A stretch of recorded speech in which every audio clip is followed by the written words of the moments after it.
Alors, que ce soit en film, en série, en BD, peu importe le format, les zombies ont envahi nos écrans, aussi bien dans les jeux vidéo, que ce soit de la stratégie de survie, que ce soit aussi du défouloir où on explose du crâne à coups de pompe dans la joie, la bonne humeur et la gaieté.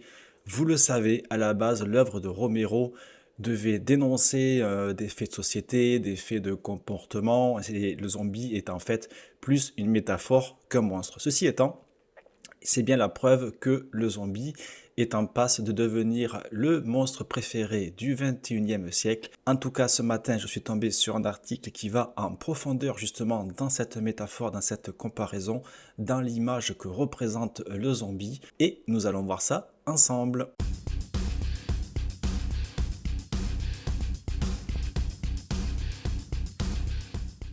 Il s'agit donc d'un article qui a été écrit par Célia Munier, qui est dans les études culturelles à l'université de Lorraine.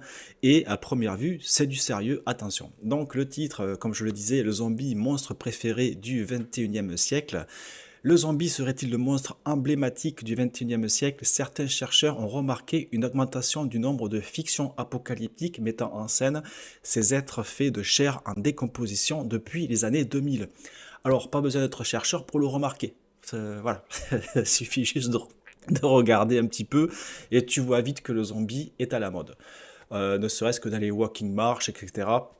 Cette espèce de défilé qu'on peut voir dans certaines villes. Longtemps confiné à la paralittérature, le zombie connaît à présent une audience nouvelle, plus respectable qu'avant. Il a été récupéré par la BBC qui en a fait une série, In the Flesh en 2013, ou encore par un auteur américain couronné de plusieurs prix littéraires, Colson Whitehead pour Zone One 2011. Le mort-vivant serait-il en train de zombifier la culture canonique? Alors, c'est pas récent, là, et on a l'impression qu'il découvre quelque chose, mais au final, ça fait un petit peu contraste avec mes dernières vidéos où je disais justement qu'il y avait ça, il n'y a plus rien, il n'y a plus grand chose en termes de zombies, c'est en train de se raréfier, c'est en train de se, comment dire, de se normaliser.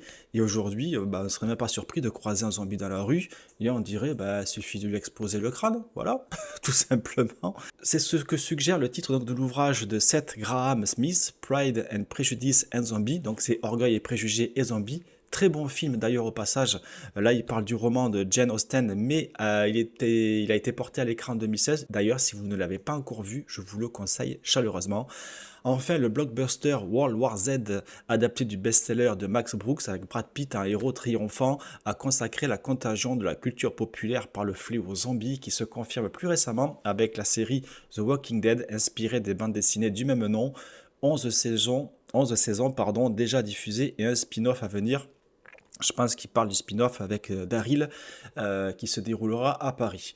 Donc je suis un peu surpris parce qu'on a l'impression que c'est un article qui est là, de ce mois-ci. On a l'impression qu'il découvre tout ça. World War Z, zombies infectés, y a pas, est-ce qu'ils font la nuance? J'ai pas l'impression, c'est un petit peu dommage. Bon, on va voir un petit peu plus tard dans l'article ce qu'ils disent. Je le découvre en même temps que vous. Comment expliquer un tel succès? En ces temps de pandémie, on a vu récemment, et une vidéo va sortir d'ailleurs là-dessus, je vous laisse ça dans un coin de la tête, abonnez-vous pour savoir et être informé quand elle sortira.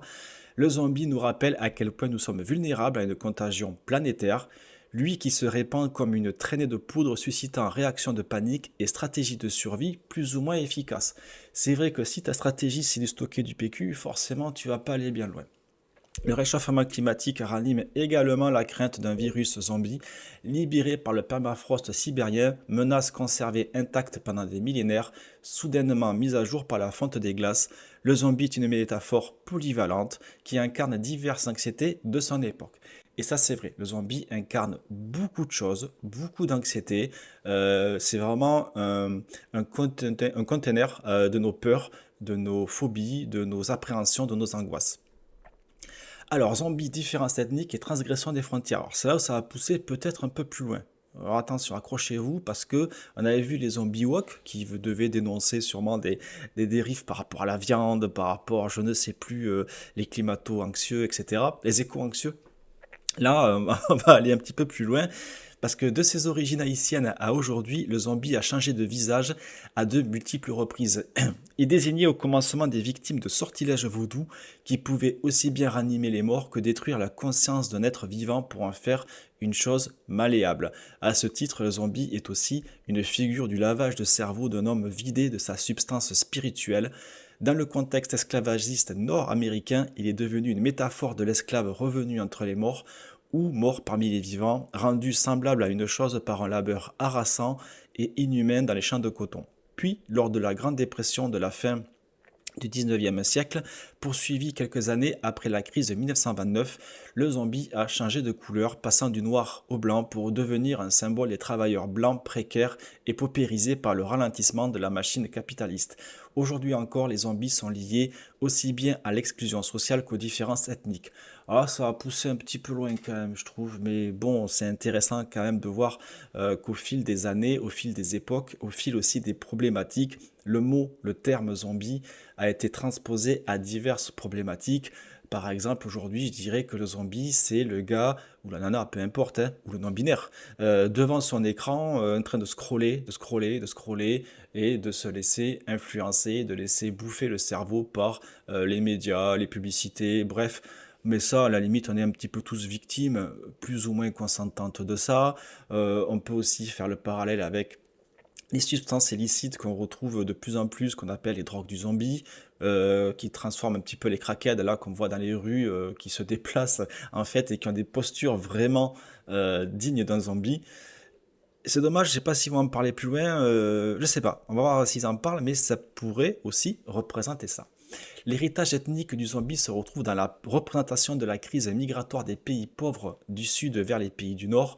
À ce titre, les récits de zombies sont une métaphore ambivalente. Sont-ils favorables aux migrants, représentés par les non-infectés fuyant le fléau, avec qui lecteurs et spectateurs se retrouvent en empathie, ou bien diabolisent-ils au contraire la figure du migrant zombie? Comme le migrant, le zombie est un autre perçu comme un danger, un être qui menace de nous envahir et de nous transformer en lui-même, altérant notre identité. La série britannique In the Flesh montre bien comment les morts-vivants incarnent des peurs xénophobes. Bah, ça va pousser, je trouve. Bah, je trouve que ça va un petit peu loin, quoi. Je veux dire, t'as quand même à la base une créature qui veut te dévorer. Là, on part carrément sur la xénophobie. Bon, t'as quand même un instinct de survie, le truc qui te galope après pour te croquer la jambe. On est quand même un petit peu loin. Faut pas pousser. Enfin, je sais pas. Je trouve que ça va un petit peu loin dans la réflexion. Je vois ce qu'ils veulent dire, oui, dans la métaphore, mais je trouve que ça va un petit peu loin. Le zombie déferle comme les vagues migrantes sans qu'il semble possible de mettre fin à sa course à l'aide d'un quelconque mur tôt ou tard franchi par des damnés. Et oui, les damnés, je vois. L'une des affiches spectaculaires du blockbuster World War Z montre un empilement invraisemblable de ghouls. Alors, je sais pas si les ghouls sont les zombies, je sais que c'est quelqu'un à la nuance, tenant en équilibre par un miracle de la gravité, tentant de rejoindre l'hélicoptère qui comprend des hommes encore en vie. L'image du mur qui cède face à la vague des zombies est topique dans les représentations du genre et ne peut qu'évoquer d'autres murs et frontières destinés partout dans le mur à repousser les indésirables. De ce point de vue, les morts-vivants sont évidemment politiques et les chercheurs de Cultural Studies anglo-américaines ont tendance à décrypter le zombie comme un objet culturel révélateur de tendances progressistes et ou conservatrices. Donc là, on a le choc de démocrates conservateurs, on a le choc on va dire de la droite réac et conservatrice avec la gauche woke, progressiste et compagnie.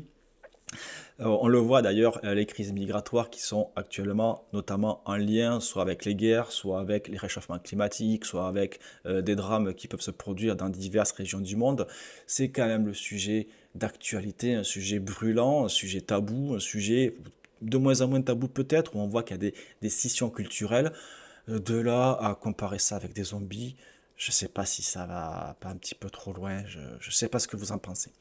Zombie et crise écologique. Ah ben tiens, justement. Et si le zombie consacre oui, l'échec des frontières à contenir les migrants, il renvoie aussi à l'échec de l'être humain à contenir la crise climatique. Dans le livre World War Z de Max Brooks, les réfugiés remontent du sud vers le nord car les zombies gèlent dans le Grand Nord. Difficile de ne pas songer au mouvement migratoire causé par le réchauffement planétaire. L'auteur donne également la voix à un militant écologique. Vous voulez savoir qui a perdu la guerre des zombies? Qui l'a vraiment perdu? Je veux dire, les baleines. Je... Ben, c'est un militant écologique, hein. Voilà, il va se coller la main à la route et puis après on viendra le sortir. Je sais pas quoi dire, fin de la blague. Image de la sixième extinction massive, la guerre des zombies métaphorise nos préoccupations environnementales.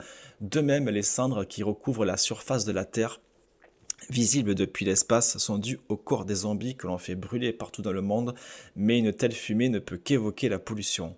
Dans Zone 1, où les cendres des zombies retombent sur le corps des héros comme des résidus d'une marée noire, Whitehead 90, enfin le zombie en tant que corps carnassier renvoie également à notre consommation de viande, souvent pointée aussi bien pour des raisons d'exploitation animale que pour les émissions CO2 qu'elle implique.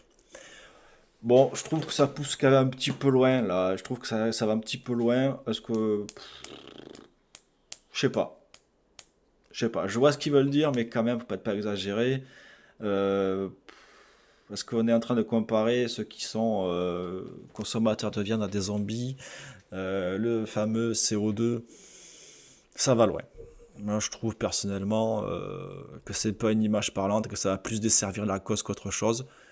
Après, chacun voit midi à sa porte. Zombie, exploitation et société de consommation. Ça, c'est l'état originel, c'est la dénonciation originale de Romero. Corps dévorants, les morts-vivants sont aussi des consommateurs forcenés, image de nous-mêmes face au dernier iPhone. Le zombie mange tout ce qu'il peut trouver sans conscience ni discernement. À ce titre, il peut symboliser le rapport au monde induit par un capitalisme effréné poussant à consommer toujours plus. Dans les films de zombies, depuis le classique de George Romero, justement c'est ce que je disais, donc La Nuit des Morts-Vivants en 68, il n'est pas rare de voir les héros se ruer sur les grands magasins pour dévaliser les provisions, accompagnés de caddies remplis par la crainte de manquer. De même, les héros se réfugient parfois dans de grands centres commerciaux pensant échapper à la menace en soutenant un état de siège. Un état de siège, pardon, mais ce n'est pas en s'enfermant dans un gigantesque supermarché que les héros parviennent à s'en sortir et la société de consommation n'offre qu'un refuge transitoire. Le zombie, à la fois mort et vivant, renvoie au système financier néolibéral qui, tout en révélant de plus en plus ses limites, continue d'imposer ses règles. L'idée que nous serions soumis à la loi d'un système moribond a sans doute inspiré les manifestants déguisés à mort-vivant lors du mouvement Occupy Wall Street. Amy Bride montre comment, lors de la crise de 2008, une banque insolvable, néanmoins, soutenue par le gouvernement comme Goldman Sachs, pendant la crise des subprimes, c'est 2008, a été désignée comme, dans les médias comme une banque zombie prête à infecter les marchés financiers. La crise financière a ainsi entraîné une nette inflation de vocables formés à partir du mot zombie pour désigner les errements du néolibéralisme. Corps et dents, les morts vivants sont des métaphores polysémiques qui renvoient au flux migratoire, au réchauffement climatique, à la spéculation financière ou encore au lavage de cerveau. De plus en plus, les zombies intègrent le vocabulaire courant dans le monde anglo-américain, ainsi nos homologues parlent de zombie forest, zombie énergie ou encore zombie enterprise. À n'en pas douter, la langue française devrait être rapidement infectée par les ghouls. Alors, il y a beaucoup de zombies, il y a aussi les virus zombies, ceux qui dorment dans nos ordinateurs et qui sont prêts à aller contaminer les autres dès qu'ils sont activés. Je vous prépare une petite vidéo sur une apocalypse zombie qui était prévue le mois dernier mais qui n'a pas eu lieu, hein. Donc essayez de ne pas la rater. Donc pour ça, abonnez-vous, activez la cloche, tu connais l'histoire. Personnellement, je trouve que l'article va un petit peu loin, je trouve que le zombie sert un petit peu à tout, c'est un peu un fourre-tout maintenant. C'est aussi intéressant de voir comment il a évolué, comment finalement ce qu'il a dénoncé, c'est-à-dire sa société de consumérisme, que je ne critique que moyennement, parce que j'en suis quand même aussi un acteur, voire même un gros acteur. Euh, je sais pas trop, je trouve que ça va loin, je trouve que ça va dériver un peu partout, dans tous les sens. Là, on parle de migration, on parle d'écologie, tout est mis sur le zombie. Même si l'idée est plutôt bonne, je trouve, dans la métaphore, le problème qu'il y a, c'est que le zombie ne fait plus peur. Et c'est vrai que maintenant, voilà, un zombie, c'est plutôt presque rentré dans les mœurs. On pourrait, comme je le disais, on pourrait en croiser un, on serait même pas surpris. Donc, du coup, est-ce une bonne idée, vu qu'il ne fait plus peur? de l'associer à ce qui devrait nous faire peur et nous inquiéter. Est-ce que vous trouvez que cet article va trop loin dans les comparaisons, va trop loin dans la métaphore du zombie? N'hésitez pas à donner votre avis en commentaire parce que le zombie reste quand même révélateur et porteur de toutes les angoisses qui sont véhiculées avec plus ou moins de succès, avec plus ou moins de légitimité aussi. J'attends vos avis en commentaire. On se retrouve très vite pour une prochaine vidéo. En attendant, passez sur Twitch. On continue les lives. Je vais reprendre Projet Zambouille. Ça fait vraiment que je le dis. Ça va revenir, vous inquiétez pas. En attendant, je vous fais des bisous. Soyez sages, pas trop. Bye bye.